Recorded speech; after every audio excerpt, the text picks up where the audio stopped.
Hey everyone, welcome to the Magnolia wallet sew along.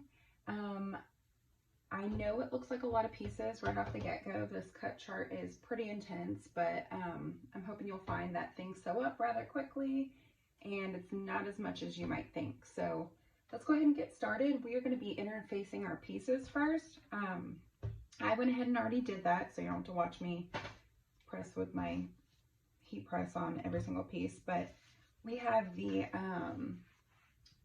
wallet lining bases here, and there is a separate piece, pattern piece for the interfacing, so we want to make sure that's centered, and we should have 2 of those. This is card slot B, the back and the side strip, so pretty much every piece it should be centered or it completely covers the whole piece. And then we also have the B1 and B2 strips that should be in the middle there. A doesn't have anything. With view A, you're also going to have your Decaville Heavy, the exterior stabilizer, and you're going to have a lining piece that fits exactly on that we're going to fuse on top. And you will also have all of your mini wallet pieces. So you'll have a piece of clear vinyl, the 5x5 zipper lining. You're going to have card slot A and B. You're going to have a connector piece, the interior, the exterior, and then the slip pocket piece.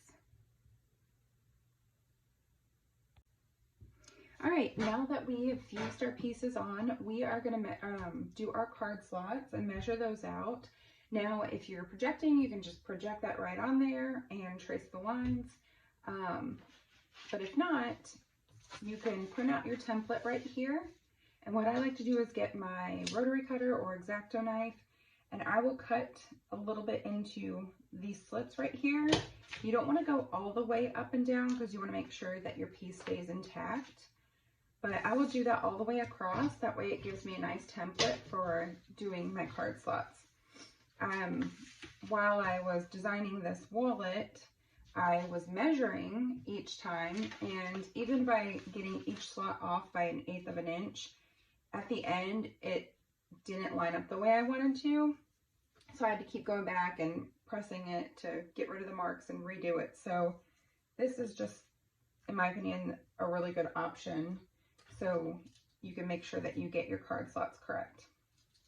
So after that, I go in and I just stick my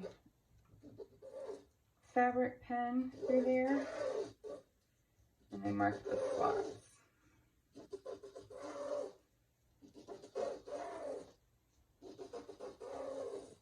And then you want to make sure that you're marking the bottom, this bottom left corner, with a B.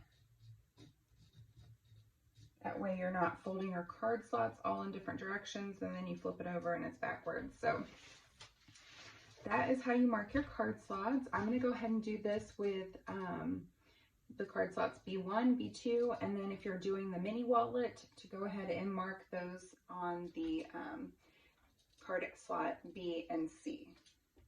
At this time, if you're sewing card slot A, I like to go ahead and put a little edge coating paint on the ID window. I will also do it around the zipper window and then on the top.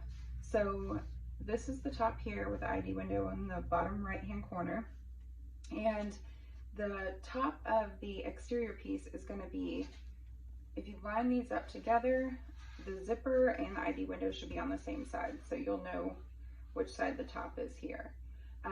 You'll want to do that because when we put the strap connector in later, it's going to be smushed in between these 2 layers, and it's going to be really hard to get that edge coat paint in there. So I just like to go ahead and do that now just to have that covered. And then if you're sewing view B with the coin pouch, I like to go ahead and put a layer of the edge paint in the zipper window as well right now. All right, and once you're finished with that, we are going to organize our pieces. So we're going to group them into 3 different groups. So group 1 is going to be the wallet lining base. you're going to have, so both of those, you're going to have card slot A. You're also going to have card slot B1 and B2. You want the card slot B back and the card slot B side strip. You want the card slot A stabilizer pieces. So you're going to know the difference between between the base stabilizer pieces is these are the smallest, and then this one is the biggest. So that's card slot A, and then you have your two card slot base stabilizer pieces.